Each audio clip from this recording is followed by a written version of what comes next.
because of government, but it doesn't necessarily mean that we have to follow everything, as they tell us, right? That's kind of where I take that from, is that, we're required to pay taxes. I know libertarians hate taxes because taxation is theft, but we have to fund the government in some way, and somehow, right? The government does have responsibility as far as defending borders, as far as, you know, the governance of, the people, security and all that stuff. So that has to be funded somehow. How you do that, whether you levy it through what form of taxation you do that, exists. So there's some form of that, and you have to submit in some degree to the will of that. And I don't think we necessarily get the full context of what Paul was saying there by saying, submit to our quote unquote betters. But how many translations do we have? Is that betters being that, in the term, today's, terminology, is that the elites, or are we talking the betters of, should we submit to, when we're committing a crime, to the constable that is telling us, hey, stop committing the crime, right? Or we're going to shoot you, right? So I don't know if we have that full context there, because. So the original word is exousia, which has been translated to mean authority, but it's Greek. It means power of privilege, which includes force, capacity, competency, and freedom, as well as objective mastery and delegated influence, which includes characteristics like authority, jurisdiction, liberty, power, right, and strength. So it's very broad, and it's just been narrowed down to mean authority by English translations. Yeah, well, and I think you gave a lot of great context there in saying that it's very broad, but not specific at the same time, right? And we in the when you take the English translation, which and understanding the difference, nuances between language, is very, very difficult, right? And I'm not a linguist, but I know that, like, if you're speaking with someone I took Japanese in high school, so I can understand. I'll make a very poor analogy here, but fuck did he go to high school? Yeah. I did German. Yeah. So which is probably less useful even. Yeah. So when you're talking with a Japanese person in business and they keep saying height, which means yes, right? So you're having this contractual discussion saying height. Well, the thing is they use that high yes as also yeah, like those little nuanced cues that we would use in English to saying, I understand you're talking. Right. I'm not agreeing with what you're saying, but I understand what you are talking. You have said something. I'm giving a verbal cue as to, this. I'm acknowledging you're speaking, and that these are words that I'm processing. And then when they get done with the contractual language, say no, right? And so maybe from that perspective, when you look at it, you look at the ancient Greek with that very broad language, authority, and they have this ability, and it doesn't even necessarily talk about, we think in the terms of police, constables, whatever. It sounds like it may even be just a person of authority, right?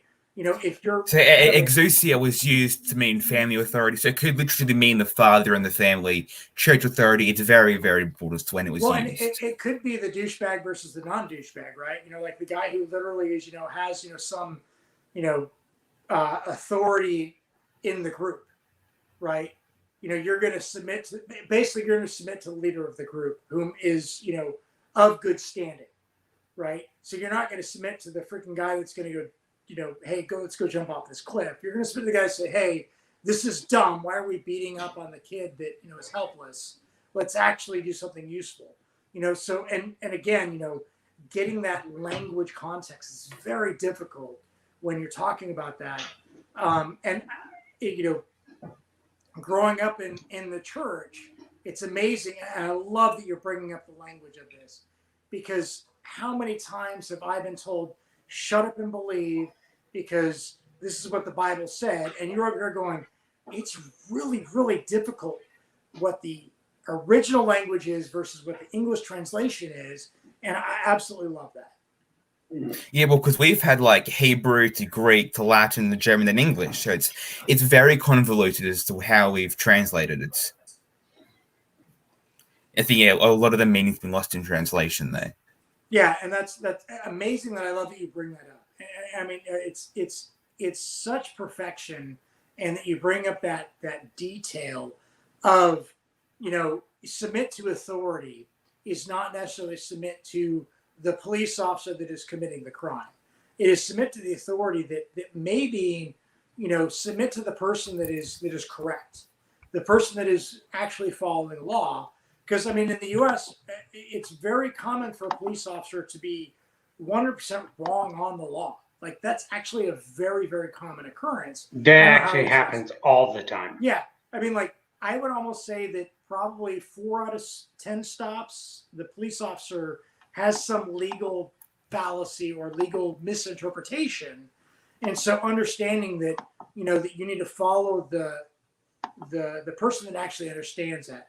There might be a police officer in some cases. It might be a judge. It might be a lawyer. It might be the big guy that is not going to beat you if you follow him, kind of thing. Submit to authority. And a lot of times submitting to authority may mean, I'm not going to get killed today so that I can fight back tomorrow.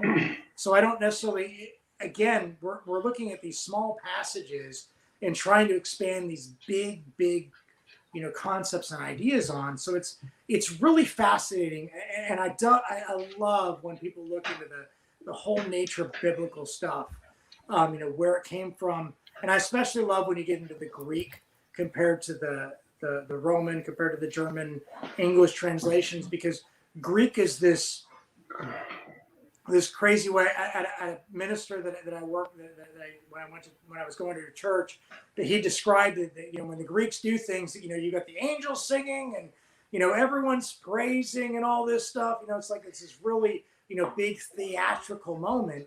So when you think about the Greek way of doing things, when they say submit to authority, it could be Julius Caesar with the golden sheen over his crown. That's the authority you're submitting to. Could literally what they meant, but it's also Greek and it could have more nuance too. So it's a lot. I really enjoy that aspect, the linguist aspect of that. Yeah, I also love looking at the historical context as well, because I think that's done even less in the church.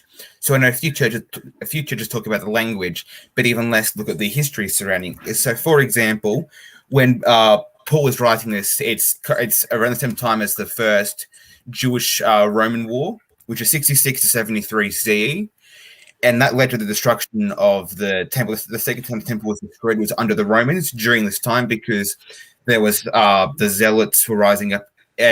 One of the Jesus, I think it's one of the more recent ones, one of the Jesus Easter movies, talks about how you've got the soldiers fighting at the same time. They're fighting Zealots at the same time, and they think Jesus is just another Zealot. He's no better than any of these other people who are out there, in the hills raiding Roman camps and whatnot. I don't know. It's the one that's it looks at the centurion's life. I don't remember what it's called though. But so it's important to look at the history around it. So, for example, Paul, when he was writing this, knew that both Jewish and Gentile governments had committed lots of crimes over the past, and I know one scholar, his name is Marcus Borg, suggested that Paul saw Rome in the same way that Ezekiel saw Babylon and other prophets saw Assyria, and it's as a tool for God's wrath, not necessarily supported by God, but God working through pagan governments for as well. For example, if we look at Job, for example, and we see that in Job you've got Satan, ruining his life. God permits Satan to do that, but God doesn't approve of what happens. So you can look at the same ways God permits these governments to exist. Doesn't mean that he approves of what they do, though. So it's very important to me to look at the surrounding context, both in scripture and in history as well. Well, it's a fascinating aspect, and I like how you're bringing this up. Is that I think that we are taught that God is benevolent, in at least in Western society, right, is that God is this all loving God, right? He's going to give you, a hug and a care bear, and he's going to make you feel really good.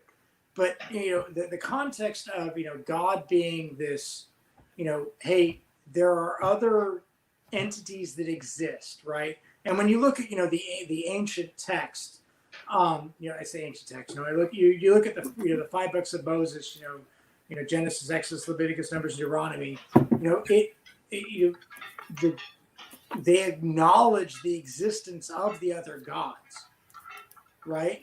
And the acknowledgement of that, and it's more of a modern belief that only the Trinity or the God of Christianity is the only God that exists. And literally the language is that there's one true God, right? And that is the God of Christianity, meaning that the other gods exist, right? The pagans exist. I'll be right back, guys. I'll be right back. We'll make this conversation work. Yes. But but the pagans do exist. It's not that they don't exist. It's not that their gods are not valid, but that they're not essentially what is useful towards a progression of a good society by that definition. And it's very fascinating when I look at that and I see that. And to give you context, I am not a Christian. I don't consider myself Christian. I consider myself more agnostic. But I definitely really do appreciate Christianity's belief system with all of this. And I love that you're bringing this stuff up. I mean, these are really nuanced arguments. I don't think that I'm going to go with 80% of Christians couldn't even articulate what the Bible talks about. Yeah, I'd say that those other pagan deities are more like demons, for example, than they are fully fledged beings. If that makes sense. Like, I wouldn't see them as being like other beings like God. I say that they're probably more likely to be, demons, like masquerading around. That's the way that I'd see it. I mean, I'm trying to, I'm contemplating what you're saying. I'm not disagreeing. Yeah. That's a really interesting perspective. They're demons. I mean, because the one true God. I mean, it conceptually works really well, and that's why I'm not disagreeing with you. Is it works really well with the biblical belief of 2/3 of the angels remained with God and 1/3 went with Lucifer down to the earth. They would become the pagan gods, version. I mean, it works. It works really well with the biblical story, which is why I don't want to discount it at all. And I like where you're going with that. And it's a really fascinating perspective that I never heard. So that's why I'm trying to wrap my head around that, because I never heard that perspective, and it's really interesting, and I really like that. And I find it very, very fascinating. The pagan gods are the demons, which were essentially the fallen angels. I'm adding a little to what you said. Yeah. What you said, I don't think you disagree with me with what I'm saying. But I mean, that's an interesting perspective. I like that. That's because very, we very know that none of them have from looking at pagan myth, we know none of their gods are immortal. They can die. For example, we've got the Ragnarok story, for example, from the Vikings, where virtually all the gods die at the end of history. Okay. So, and we also know that those gods have limited powers. They're not all powerful like the Christian God. So it definitely makes sense to me that they could be demons masquerading around, because they have limited powers and they're not immortal, which does line up with fallen angels. I mean, now I agree when you're getting to the Greco-Roman and the Nordic religions. Now, have you done the due diligence when you get to the Hindu and Buddhist and Shinto? I would say equivalents, but versions. I do know some Hindu, but I don't know much about the Shinto equivalents. Okay. I mean, now Shinto is crazy because literally in Shinto, Jesus is a god. Yes. Like Shinto is so inclusive that they're like, oh, you're a god, welcome in. Like that's Yeah. literally like how Shinto is. Which it's almost like more of a Shinto is, I would almost say is more like a Confucianism, where it's more like a way of life with some religion, as opposed to more religion first, then way of life added on. You know what I mean? Like it just I agree. interesting, and I get that Hindu is the basis for Buddhism and Shintoism is its weird, crazy offset. But I mean, I do appreciate that you've done some look into that, and I appreciate you being very blunt and honest about that conversation, about that you've looked into that. It's a very fascinating thought process. I really like that. That's I'd never, as many biblical scholars, to include many of my relatives, no one has ever said, well, the pagan gods were just demons. No one's ever said it to me, because like it's like there has to be some sort of merit to those stories. Like there has to be something behind them. They're not all completely made up. Like even legends, for example, have an element of truth to them. So whether it's demons or Satan himself meddling in these other cultures, but there's going to be something there to have given them those ideas, I believe. Wait. So, your Zeus is just a demon that just picked that he's going to be the god of thunder and lightning or whatever. Well, we know that there's a limited number of fallen angels, demons, and we know that they have control over the earth in the Bible. We know that the earth is Satan's realm. Right. Because under the 40 days of temptation, Satan says to Jesus, I will give you ownership of the earth if you submit to me. And Jesus does not say that he can't. Jesus does not say that he can't do that. So Jesus admits that he has the ability to do that. So we know that Satan has considerable power over the earth and that he can give power to his demons. So it's not impossible for these other gods to basically be demons. Okay. Yeah, I mean, because sure. we know that we know from Revelations, we know that like angels, for example, were releasing the winds of the earth. Mm-hmm. So I haven't fully fleshed out this idea yet, but I do believe it's not. I'm not saying it's correct. I'm just saying it's possible that's the case. Okay, fair enough.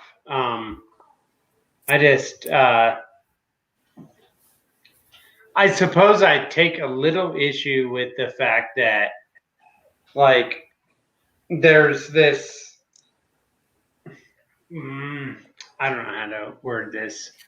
So whether it's simply that demons appeared to spiritual leaders and said that this is what actually happened, like whether a demon appeared in a dream to a spiritual leader and told him these stories that he then wrote down as law, or whether they actually masqueraded as these gods, I don't know, but it is a possibility. Okay, that fair enough, except for my outlook is that, all right, here's how I see it. I don't know that in our particular circumstance, right, that we're looking at this from a perspective of ideological thought, that anyone in this particular conversation is going to see that, like, the devil is going to be able to trick us in this shit.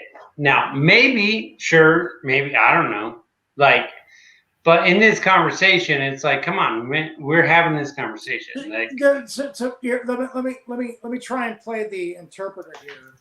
Is that, specifically we're talking about the pagan gods, the quote unquote the gods that existed and were acknowledged biblically, right? We're not talking about trickery here.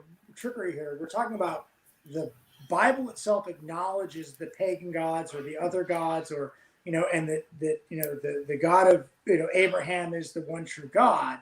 And what we're talking about here is that if it's not the one true God, then is it one of the 33% of the fallen angels that are the demons? I think that's where Paul, right? Mm. That's where Paul's coming from and saying is that the pagan gods are part of those demons, and nowhere in the Bible does it discredit or credit that. And just for he's not Paul. He's not Paul. Okay, sorry. No, he's not Paul. No, no. Paul's heritage libertarian. Yeah, I got you. All right. So Paul's the one that's coming when he is able to get home. Okay, no. All right. But my apologies. Yeah. So, but the perspective I'm trying to understand that I'm seeing here is that what our good Aussie friend here is saying is that the Bible acknowledges that there are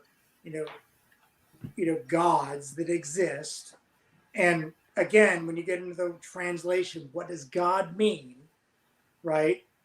We as Westerners, when we hear the term God, we like to think of the omnipotent, omniscient, right? God that can do and see everything. And what we're being told right now, and it's very valid, is that the pagan gods had limitations. Whether it was Zeus that could die, he could only do these particular things, and they were held to mortal man's desires. I think is a very valid point. Well, for example, we know that demigods exist.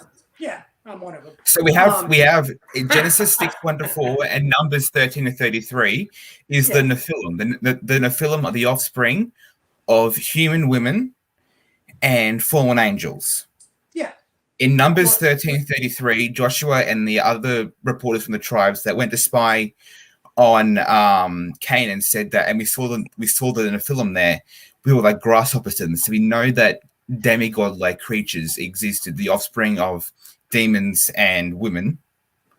So it's not implausible per se. No, I think you're on the if you look at I think the biblical stories align with the other ancient texts when it comes to talking about these kinds of things. Whether you want to call them, whether it was gods, the gods, having relations with, human women, or whether it was demons having relations with them, the texts, talk about all this. There are a lot of parallels that exist between more specifically, I'm going to use the term Western to mean anything that is west of India. The Western religions, right? When you look at, or even India, right? If you look at, Siddhartha, I believe it was Siddhartha, he died and rose from the dead. He was also able to fly and shoot lightning bolts from his hands.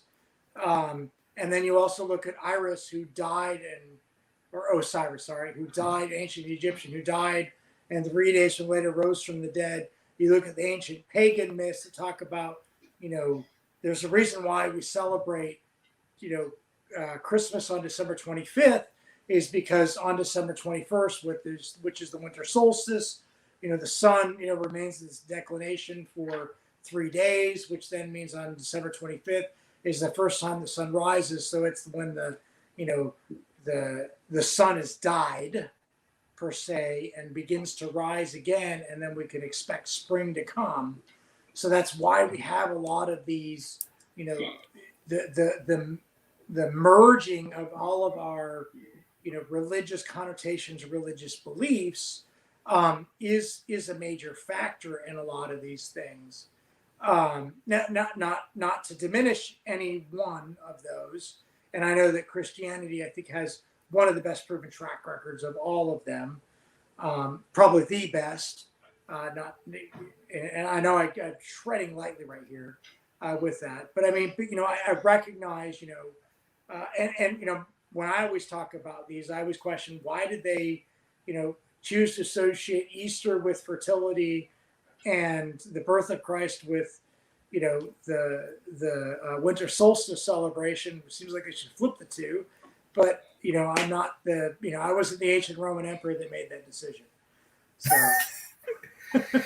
Well, just speaking as an Australian, like even Aboriginal tribes in Australia, for example, one of them has a story about a great flood, and a man and a woman survived on the back of a kangaroo on a tall hill. Yeah, every tribe has their stories, and I know a lot of Aboriginal creation stories focus around a serpent, as in the serpent from Genesis. No, and it's fascinating because there is a common parallel, and it's fascinating. When you look at and I do love the flood story because there's different flood stories. Whether it's the ark or whether it's a little basket. Like I think there's an ancient Arab. I can't remember which stories, but there's flood stories all over, right? So there apparently at some point there was a crazy flood story that perpetuated through, I would like to believe, through reality, not through myth.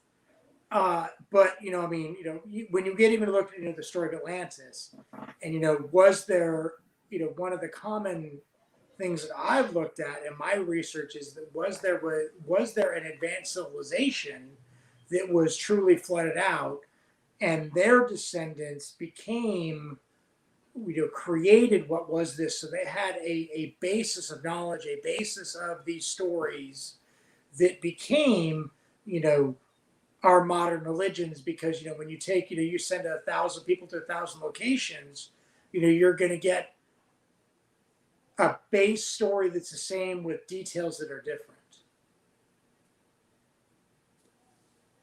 Yes, I disagree with that one. Because yes, okay, I think fair I kind of have to as a Christian, but I can see where you're coming from.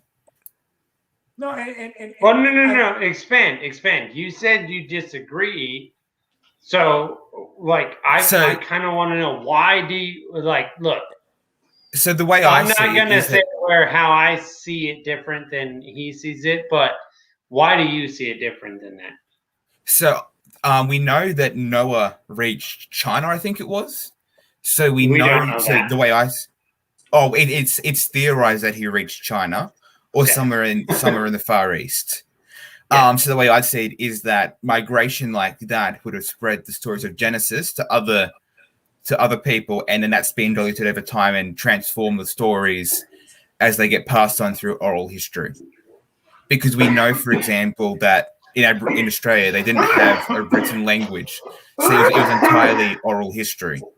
So stories have been passed down through oral history, and because we know that when it's done orally, like stories will often, not always, but often they'll change Chinese whispers.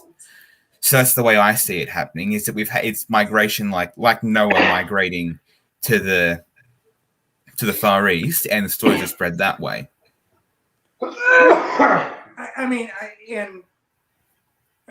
I've never heard that Noah made it to China. That's literally the first time I've heard that. And I'm going to give you a quick perspective, is that I grew up my grandpa was a minister, my grandmother was a minister. I have a dozen ministers that are cousins, and half a dozen that are uncles and aunts, right? So I'm literally that's the first time you were the first person ever told me that Noah made it to China, because I've always heard the mountains of Ararat, because that's what biblical. I could be wrong. It could be one of his sons. I could be wrong. It could be one of his sons that made it to China. All right.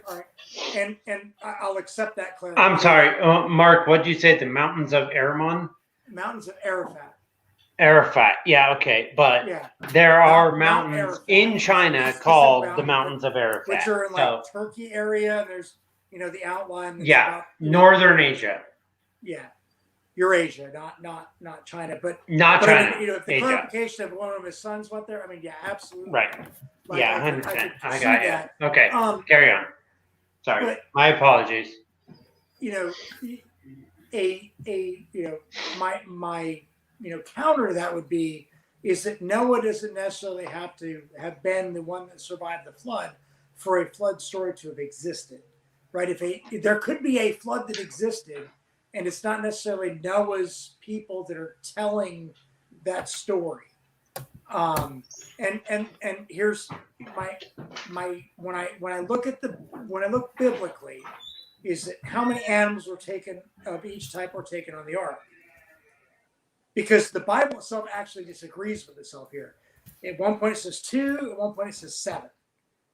So with that, so it's 2 of every unclean animal and 7 of every clean animal. So it does actually make sense. So unclean animals, yeah, I mean, and that's when you, and this is the argument that comes into, is that what is the definition of a clean animal? So what was that? What is the definition of a clean animal? So I think it's cloven hooves. Cloven hooves, but it talks about birds that are 7 of each birds, but they don't have cloven hooves. They don't have hooves at all. I don't remember. Cloven hooves is one of them. I don't remember exactly, but I do know that they're clean and unclean animals. So one of the things, and again, this is when I speak about this, talk about a minister whom was very detailed in this, and he actually he would talk very bluntly, and he said it looks like that when whoever wrote the flood story in Genesis, there's 2 stories that merge together, and it's okay. Like it's okay to have some minor inconsistencies, and that's one of the greatest things. And by the way, of all the ministers in my life that made me want to be Christian, he's top, right? By saying that listen, there are aspects of the Bible that there are merging of stories that exist, and that's okay, right? It's not saying that one's right or wrong, right? It's saying there's merging of stories, and that's okay. And that was one of the things that when we talk about it, right? He went through and exhaustively went through the 4 books of the Apostles, Matthew, Mark, Luke, and John, right? And he would talk about the stories and how there was the queue, and I hate using that term with all the current connotation of it, but there was a base document called the queue, and if you looked at it, like Mark was basically someone took the queue and wrote Mark, and then there was Matthew, which is more like the Roman / Hebrew version, very very legalistic. And then you had Luke, which was, you've got the angels and the choirs, the story would be told like 3 or 4 times in all these. And then John was like out in left field from all these. But, when I use the baptism of Jesus as a prime example, you go to Mark, it's like Jesus, John the Baptist went and baptized Jesus, and, Jesus was good. Right, like that's how. Like I'm paraphrasing and kind of, being a little, tongue in cheek with this stuff here. And then you get to, Matthew, and it's like, Jesus was baptized, and when he came out of the water, the heavens opened up to him, and he could see, God, speak to him, But it's all between Jesus and God, right? So it's very legalistic. Only Jesus could see that. And then when you get to Luke, it's like, when Jesus rose to the water, there were choir, there were angels, there were cherubs, Zeus came down. Again, tongue in cheek, right? That kind of thing. And then John's like, hey, there was a baptism over here this one time, but we're going to talk about this other thing. So like that's kind of the way that the Bible is written, and it doesn't make one of the stories right, one of the stories wrong. It just makes the stories written for whom the audience wants, right? When you're looking at Mark is the very factual basis of the 4 books. Matthew is written towards the Hebrew, written towards the Romans, and Luke written towards, the Greeks. So, you want your story to tell something, because the Greeks want theater. I don't know why Greeks love theater. I mean, that apparently that's a thing they love, but, you want whoever your audience is to love your story, and there's an aspect to that. And I think I've been way off the rails here with this, which is fortunately great for the show. Yes. And then John is like way out, like, hey, we're going to talk about donkeys and other things, because there was a baptism 3 weeks ago, and it's less interesting than Jesus building a building or something. So I mean, it's just interesting, when I break it down.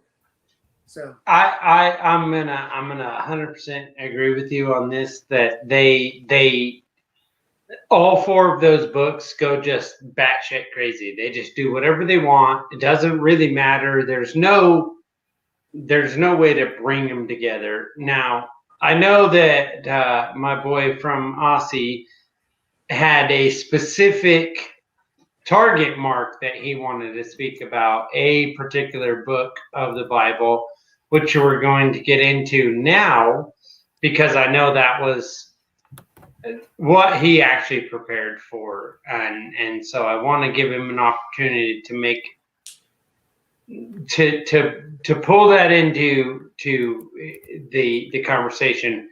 But I do 100% agree with you, Mark, that when you're in a position where you have a majority of scripture that's pulling you in every direction, it becomes extraordinarily difficult to figure out what the hell they're talking about.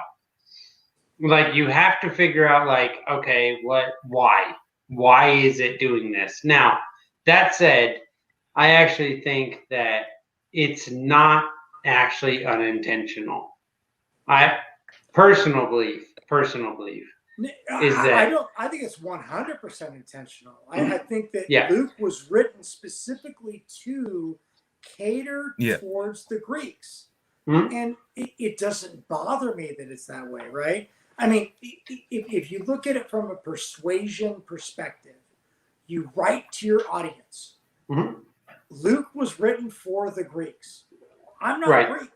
I don't have to look to Luke to be my guiding light. I might look towards, say Matthew or John, because they have a better story, a story that works better to relate to me. Right. But I think that when we look at Christianity as a whole, and specifically look at modern Christianity, and by the way, my grandmother, ordained minister, she got very frustrated with people like the people that were very much, you have to follow the Bible as written. I said, well, and she literally looked at me and said, Mark, if that's the case, when did the Passover occur? Before or after? I can't remember which specific event it was, but literally, one of the books disagrees with the other three. When Jesus walks through, there is an inconsistency there. And she goes, it doesn't matter. What matters is that Jesus died and rose from the dead. That's what matters. So I'm going to put on my lawyering hat here. And the way I said that the four books to work together. So the way I see it is that they all look at the same factual story of Jesus, and they pick certain elements out. As you were saying, like John is written, for example, he focuses on the miracles side of things. So they all have a focus, but that doesn't mean that one is wrong compared to the other. So I see it as they're all based off the same factual story, and you can use them, and you can corroborate the two stories to find out, and you can use it to paint a picture. When you said about the Passover, so like as a law student, like we're told that when you have, for example, when you have police with their witnesses, and you get three witnesses in a trial, each witness will say something slightly different. There will always be inconsistencies. If they all told you the exact same story word for word, then there's cause for concern. Yeah, no, and I think that, and you have nailed that perfectly. Because the fact is that, like you said, if you have three witnesses and they all had the exact same story, then they corroborate it, right? They don't have an actual story. They have a fallacy, because they don't have their own perspectives, their own biases, their own, whatever included in that. They have a fictional creation that they have agreed upon. And I think that, and I think that, and when, and that's what and my grandmother was one of the most blunt, honest people. And literally that was like the premise of her entire funeral, how blunt and honest she was. She was very much on the fact that, she was very frustrated by the fact granted she died, I'm talking conversations in the early 2000s with her. She was very frustrated by this. You have to believe everything in the Bible exactly as written. And she's like, that's less than 50 years old. I hate it. She goes, you have to understand the story behind it. Why are there differences? It's okay that there's differences. But we came into this perspective of you have to follow the Bible exactly. And the fact is that if we follow the Bible exactly, I couldn't wear this shirt. So the way I disagree. I believe we do have to follow the Bible exactly, because it is. If there's any inconsistency, then you look at the stories you have and you weigh it up there and you solve that. But you look at the inconsistencies that exist. But apart from the inconsistencies, you take it word for word. You said with your shirt, for example, it's either Acts or I think it's Acts where Peter is Peter is with a Roman centurion, and the centurion's family is eating unclean meat, and Peter goes, "What do I do?" And Jesus says to him, "Because of me, you no longer have to follow the ceremonial laws from the Old Testament. You can now eat unclean meat. You can now do things that Jews couldn't do in the past." So it does result in inconsistency there. So here's my devil's advocate on that. So the Book of Mormon has very similar statements about, I would say, equivalent statements about non-Caucasians being Mormons, and they had their biblical leader had a vision that said now they can have non-Caucasians become members of the Mormon Church, right? So what makes that wrong, and what happens with Peter correct? Because that is an argument that I have heard. I grew up in Oregon, where that's a huge Mormon population. That was a huge argument that I heard from not just Mormon children, but non-Christian children. Why is the Book of Mormon wrong and Christianity right to do that?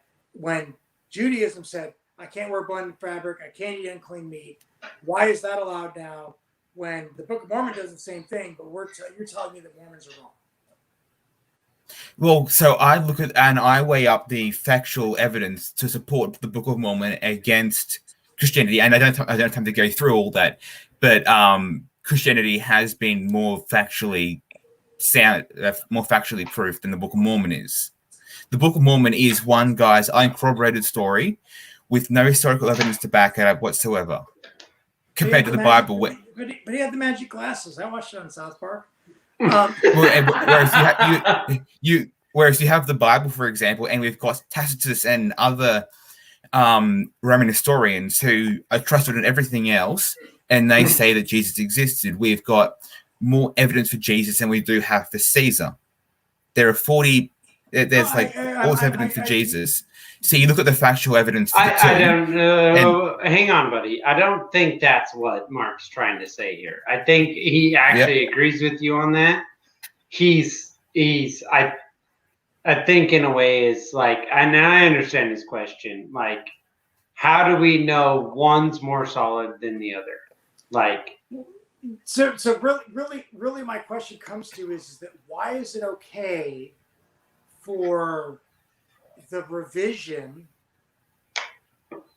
based on what happened in Acts? Why is that acceptable?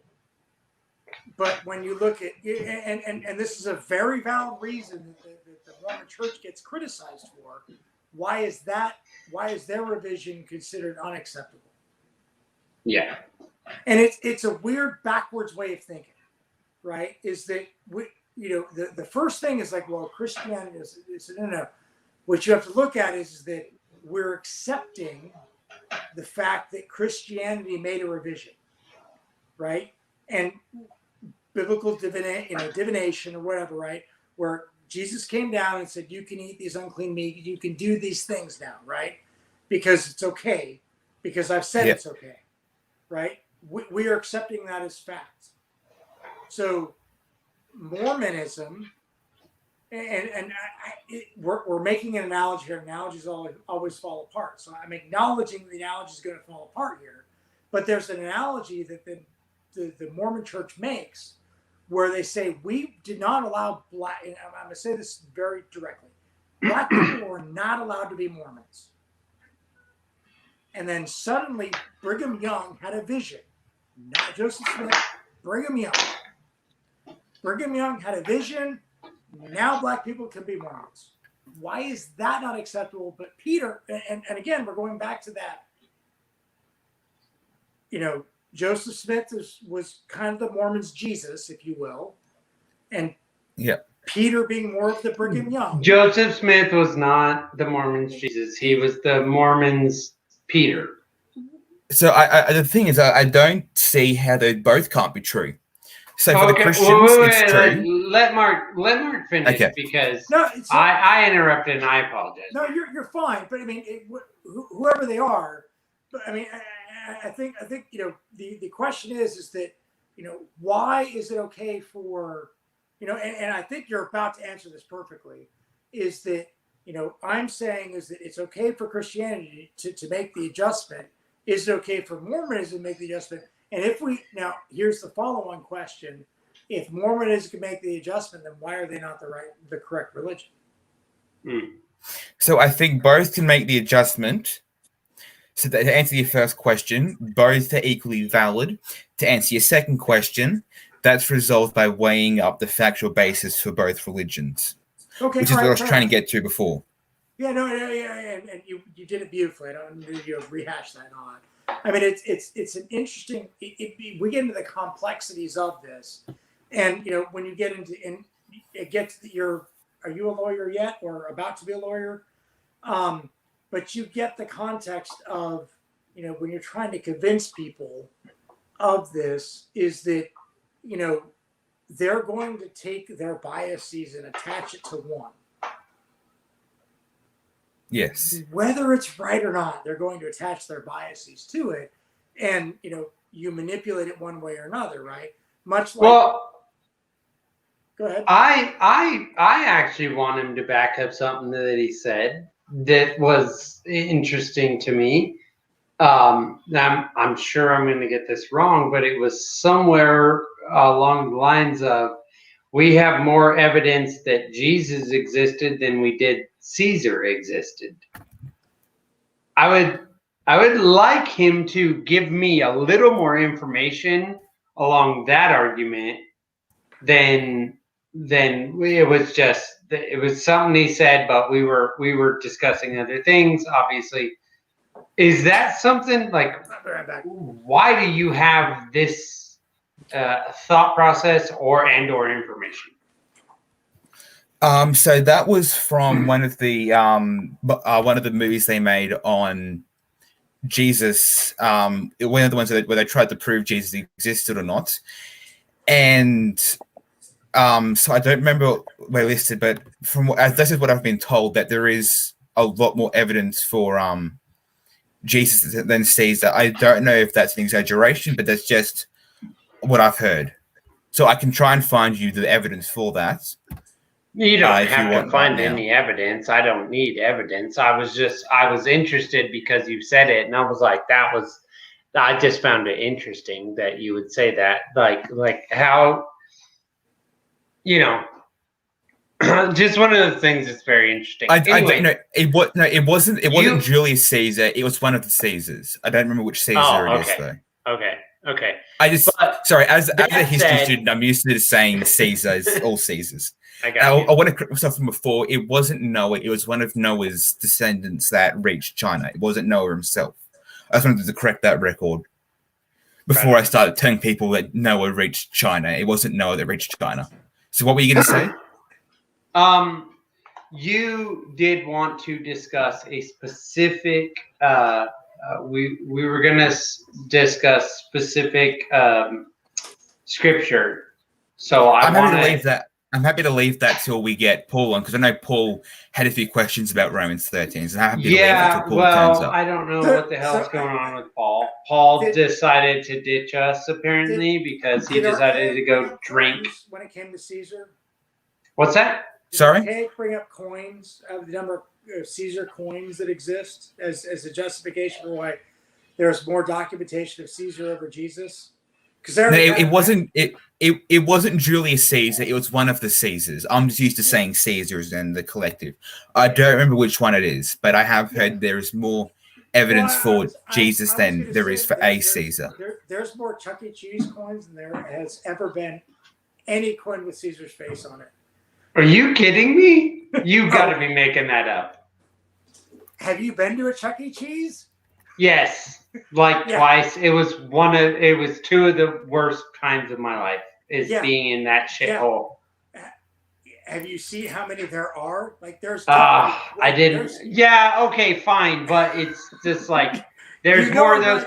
Like you're making that up, right? It's not actually true. You're just saying that. It's got to be close. Probably. Let's face it. How many faces? How many times is Caesar on a coin versus how many times is Chuck E. Cheese a fake cartoon mouse on a coin? And that's awful. Brandon, that's awful. I don't want to think about that. So I found the evidence for it. So it's Tiberius Caesar who succeeded Augustus. He was Jesus's contemporary. So there are 4 sources on Tiberius Caesar. We've got Tacitus, Suetonius, Velius Paterculus, and Cassius Dio. Cassius Dio and Tacitus are 2 of the most respected Roman historians from the early Empire, late Republic period. And those 4 sources contradict each other on major historical elements of the Caesar's life. In contrast, we've got at least 3 historians on Jesus, including Tacitus and Josephus, who was a Jewish secular historian, plus the 4 Gospels, plus 500 eyewitness accounts of Jesus after his resurrection. And even discounting that, even looking at Jesus' existence prior to his death, we've got Pilate's, he'd written stuff down, so we've got stuff from him, we've got multiple Roman historians, and they all say the exact same stuff as each other. So there's more evidence for Jesus than there is for Tiberius Caesar, from what I've heard. Wow. Yeah, not somebody. And just because there's a coin or something doesn't mean, like, the coin proves that they existed. Doesn't tell it doesn't say anything about their life, though. So we know they existed, but it doesn't say anything about how they lived their life. So, for example, when we look at early Roman Empire history, people go Julius Caesar, Augustus, and then Nero. And there's a blank spot there, which is Tiberius Caesar and a couple of others. That blank spot's a couple hundred years. No. So Nero was not that further onwards. So Nero was Nero's like what, 13 years or something. It's not that long, but it's a blank spot. Yeah. Nero is 50 to 60 AD, so there's definitely a blank there, and half that blank is Tiberius Caesar. It's interesting how and this is unrelated, but I've definitely gone back through and gone through the search of the popes, and there's weird question mark to question mark question mark. Like the Catholic Church is really detailed. Yes. Until you get to a certain point, and it's like, hey, there were like 4 popes on this point, but you get that with there's this weird thing about history where it just exists everywhere, where it's just really, really confusing when you get beyond a certain point. And I'll be honest, it's like once you get before 1400 in any country, nation, religion, whatever, like it just kind of all gets kind of muddled. And then there are very specific periods where they've got a lot of really great detail, but then the rest of it, and it's because of Caesar was a huge moment, Genghis Khan was a huge moment, Jesus was a huge moment, it's just fascinating to me how there's these very, very specific moments where we have a lot of really great detail, and then the rest is very vague around it. Mm-hmm. It's just an observation, not a we should know this or shouldn't. It's an interesting thing where we have this great detailed knowledge, these very specific moments. I say specific, but they're still, relatively long periods of time. I completely agree. Now, that said, we are coming up on our hour. So I did want to actually discuss something that I thought it was going to be relevant to the conversation, and it will be whenever Paul decides to get his stupid shit ass out of the bar and onto the conversation. Which will not be tonight, obviously, because I don't have time for that shit. Anyway, so one of the things that's very interesting to me personally of what's going on globally, right, is that we are, I don't know how to particularly word this. We're in a weird situation where, okay, like, so Mark, you're a nuclear specialist, obviously. You also have multiple decades in the U.S. Navy. We are in a weird situation right now where multiple countries are now threatening America, and they're doing it openly. Okay? Now, I don't know. I'm looking at it from a biblical standpoint of, is this something, and maybe my friend is going to be able to answer this for me better. Are we fucked? So I'm going to ask Mark first, because I don't think that there's any moral and or Christian thing going on in our country anymore. I think from our government perspective, I think they're going to be like, well, So it is. That's really, the way you worded that is very interesting. And it's the comment you made at the end where are we, you went to the military aspect and then you went to the biblical aspect. So are we screwed biblically versus militarily? So Right. I'm going to separate these two very distinctly. And I'm going to say biblically, I am not in a position to judge that. Okay. So I'm not going to make a judgment on that. I'll let other people make that judgment. Militarily, we have been in way worse situations. And I think of pre-Civil War, I think of pre-World War I, I think of pre-World War II, and we have come out way on top.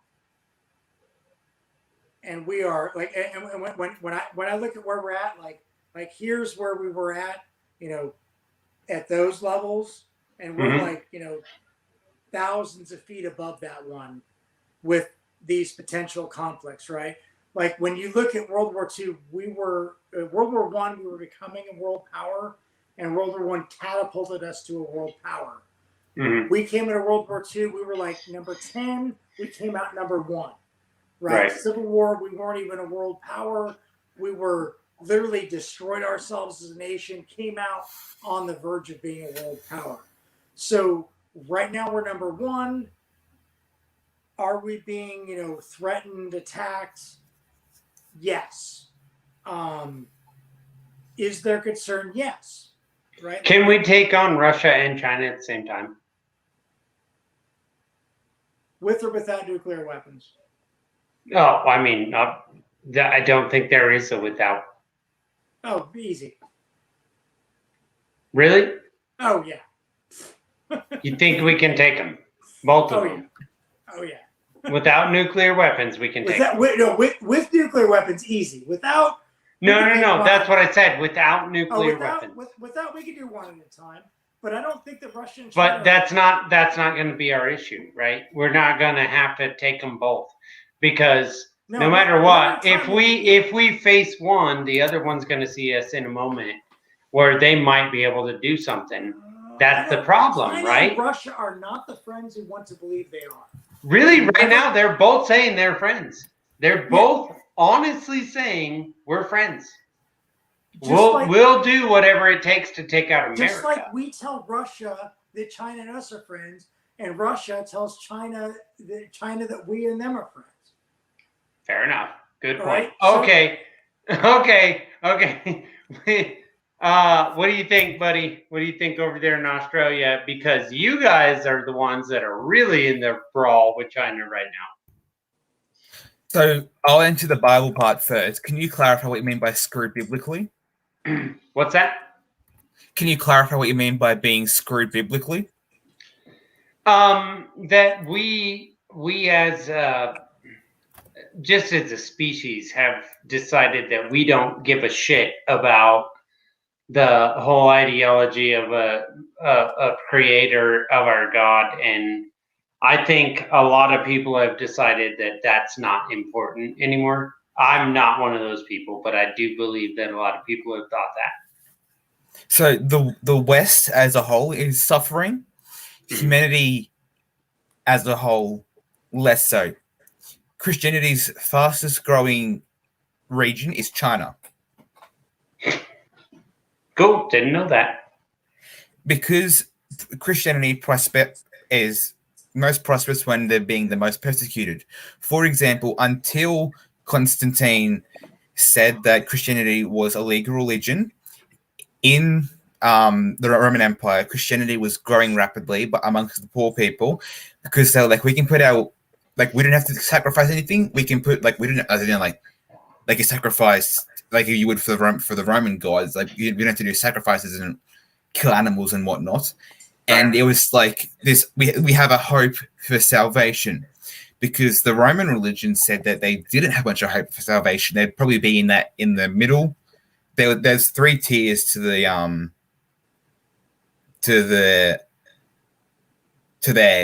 hell/heaven. There's heaven, hell, and a middle ground. Where I know the Greeks had it. I think the Romans had it as well. Where souls that are neither good nor bad just wander for the rest of eternity. Purgatory. I don't remember what it's called. Purgatory. Yeah. Purgatory is the Catholic version. I think that's just the Christian version. It's purgatory. Well, I know most Protestants don't have purgatory. Most Protestant denominations don't have purgatory. Okay. And purgatory means you eventually get to heaven, whereas the Greco-Roman one, you were there forever. There was no chance to get to heaven. You were just stuck there forever. But it told people that they had a hope. But then when it was made a religion, like an official religion of the state, it wasn't the only religion, but it was made a legal religion. Then rich people started investing in it, and it became more of this. If you're rich enough, you can start buying salvation, and that's where you get indulgences from. There wasn't such things as indulgences when it was just poor people, because they couldn't afford it, and it was being run by poor people for poor people. It's like by the people for the people of the people, but with poor people instead of people. It's basically It's basically run that way. It gave them a real sense of hope, and we're seeing the same thing that in China. They're going, we have a hope. We can be happy about tomorrow, even though we're in such a hard place in China. So it's growing rapidly there, despite the fact that China's really cracked down on it. Like, the more they crack down, the faster it grows. Right. And there are stories. People in prison are literally, like, someone will smuggle them a piece of paper with a Bible with a chapter of the Bible written on it. They memorize that overnight. Then they eat the paper. So the guards don't find any paper on them.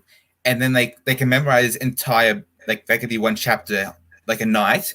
They memorize the entire book. So some of these people memorize, like, the entire New Testament, and they can tilt you off by heart in China, because that's how powerful the faith is there right now. So although the West is declining, we can really learn something from China and other countries like Afghanistan and Iran, where Christianity is being persecuted. Militarily, as a student of international relations, I don't think America is going to stay where they are forever. I reckon they've got 70. I reckon you've got 70 to 80 years of being number one. So, for example, a lot of scholars compared this to Britain. Britain was the previous world power, the previous hegemon, as we call it, and they were basically world number one. They had no one challenging them. the rest of the world's powers were a lot more below them, and they were in Europe. And you had like France, Italy, Russia, etc. We've got the same thing there. We've got America number one. Then a fair bit below them, you've got Russia and China and what have you. I don't think However, Russia's actually even close. I think China maybe, but I don't think Russia matters. USA, China, Russia. And however, the USA's economy is declining. There's a bloated defense budget without any economic growth. China weathered the GFC a lot better than the West did. Although Russia's had to shrink their military because modern tech is more expensive than old tech. They had to shrink the military size, but it's more technologically advanced than it was in the past. And technology, like in battlefields right now, it's quantity over quality. Sorry, it's quality over quantity, whereas in the past it was the other way around. It was quantity over quality. So we're seeing now China's really expanding their military. They don't have much of in the way of a navy, so they can't threaten Taiwan yet. So I reckon you could have 70 to 80 years of US world power dominance. But after then, China will have caught up militarily and Russia won't be that far behind. And America will be in a really dangerous position. And you'll have to rely on NATO and on Australia. The problem is that NATO's, as in European part of NATO, they keep decreasing their military budgets because they're relying on America. America has basically said, we will provide the military for you. I don't like Trump, but one of the things that he did do that was good was he said to NATO, we're not going to protect you, invest in your military. He was like, we're not going to defend you if Russia comes for you in Europe. You have to defend yourselves. He did what they did in the late Cold War years, what Jimmy Carter and Reagan and whatnot did, and they took a bit more of a hands-off approach. And Nixon was the person who spearheaded this, was like, the rest of the world will look after themselves. We won't protect you. Australia, they'll protect us because they need us, and New Zealand, but Europe less so. So I reckon by the turn of the next century, America will be in a very dangerous position. With regards to going to war, they can beat China and Russia. It'd be narrow, but provided that NATO gets involved, you can beat China and Russia.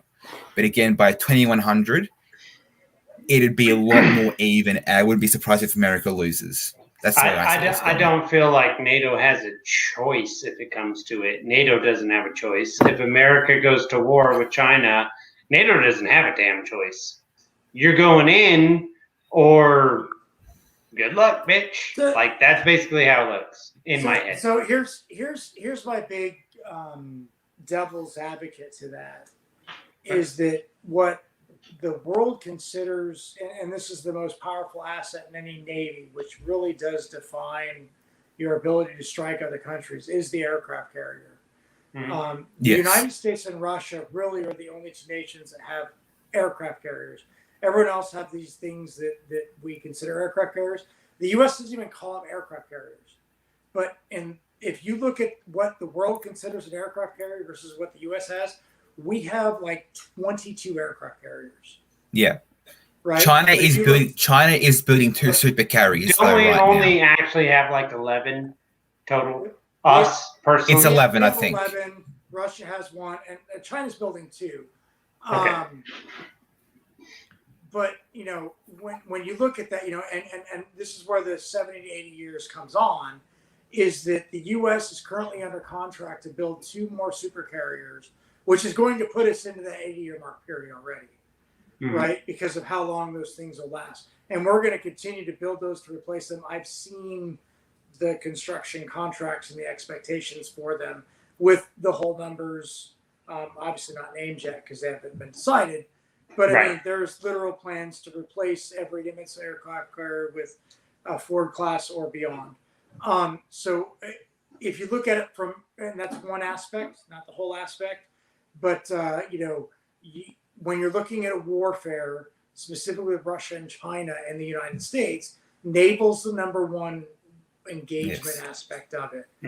Because we're not going to get in a land war in China, we're not going to land war in Russia because we're not that dumb at this point. Right. And just because there's no reason to. Now, and that's going conventional warfare. Now, where I see, the big concern is, and now that when Archaic and I were talking, we made the comment about, with or without nuclear weapons. In my opinion, nuclear weapons are obsolete from a modern warfare perspective. Are they still effective? Absolutely, right? I could drop a nuke on someone, it's going to cause a huge amount of destruction, and everyone's going to launch their nukes. That's dumb, right? So, right. It's just a stupid concept. It would be ridiculous to shoot a nuclear weapon at anyone. Yeah, it's just stupid. Let's use them to freaking power, nuclear reactors. We can talk about that as the other story because that's what I love. Different conversation. but I look at it from a perspective of, we saw this with the oil line attack. They shut down the oil and caused oil prices. Personally, I think that was an insider thing because how else do you jack up the price of the oil even more? But when you look at cyber attack is the new weapon of mass destruction. Yes. Legitimate weapon of mass destruction. Yes. Not pretend, I'm going to sit in front of the UN with a vial of pretend, anthrax, whatever, freaking sarin gas, whatever freaking Colin Powell had. No, you just shut down the pipelines. Yeah, over, and let's put this into perspective. They could have sent the three of us out there to go operate those valves. Yeah. The problem is that when they got pulled in front of the U.S. Senate, what did they say? What was their executives' reasoning when the U.S. Senate said, "Why didn't you just go open the valves?" They said, "Well, all the people that know how to do that are either retired or dead." But they don't know how because this is where we are now. Do you know how much? I'm going to call 100% bullshit on that response. Me too, but that's what they said. Because I can follow a straight line diagram. It goes valve, pipe, valve. You know how to turn a switch, right? Yeah, but all right. So this valve is an opening. Oh, go send some guys out there with some wrenches and go open that valve. Yeah. And the reason why I say this, and this is my experience as a nuclear operator, is that guess what happens when the motor operated valve doesn't work?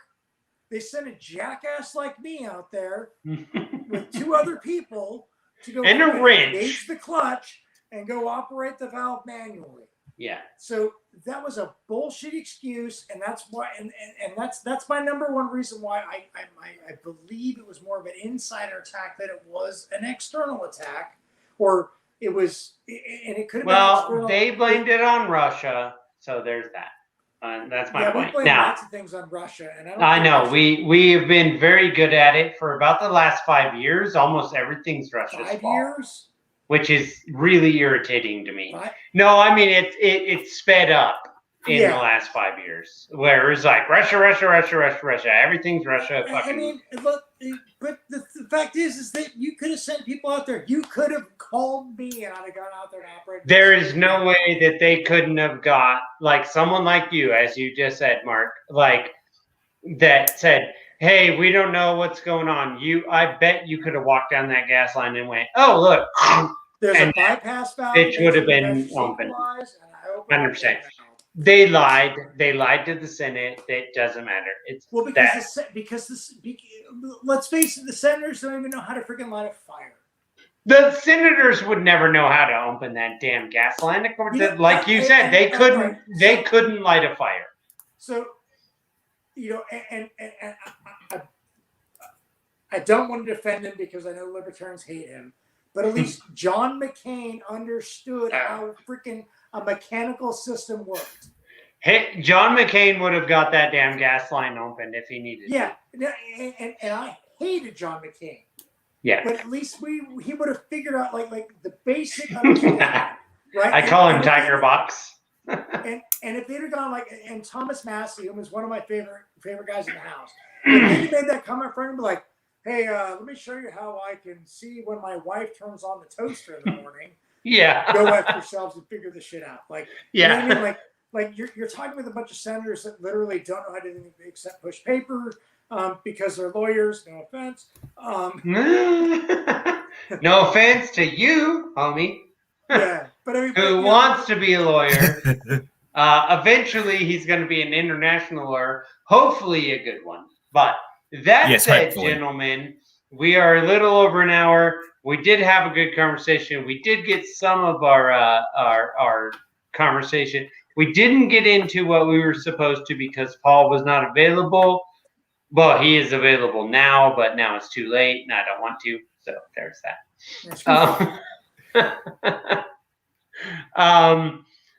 Mark, are you still I don't know, like now you work for the Coast Guard. Are you going back into your green stuff? What are you doing? Like you trying to push nuclear? So since I got my new position, and I'm very, when I advocate online, it's all about me. I don't represent anyone else other than myself. Nice. But yeah, you can search me online at Sub Schneider. So my last name with sub in front of it because I served on submarines, and I speak frequently about nuclear energy and specifically the green aspects of it. And you can follow me. You can also reach out to me on LinkedIn too. I like talking about this stuff on LinkedIn as well. You'll definitely see two flavors of me between of them. And if you follow me on Twitter, you're going to see lots and lots of me working out or talking about. Right on. So I'm going to get this will all be LinkedIn. All of Mark's stuff will definitely be LinkedIn because he also will teach you how to run and do yoga. And well, he won't teach you, but he'll tell you what he does and make you feel like you're not doing the right thing until you match him. So just because I ran 5 miles this morning. Yeah, whatever works, man. Like just follow Mark because Mark's awesome. What up, homie? Tell people where to find you. What's what? You can find me at Liberty Down Under on Twitter and on Instagram. And that's about it, really. Yeah, well, that was that was quick. Hey guys, I appreciate it. I appreciate y'all doing this. I know we missed out on Paul being here. He's supposed to be the one that tells us all about the Christian faith, but he decided to go get drunk or whatever he was doing. I don't know. Actually, that's what he was doing. He was at the bar. Douche. Anyway, peace.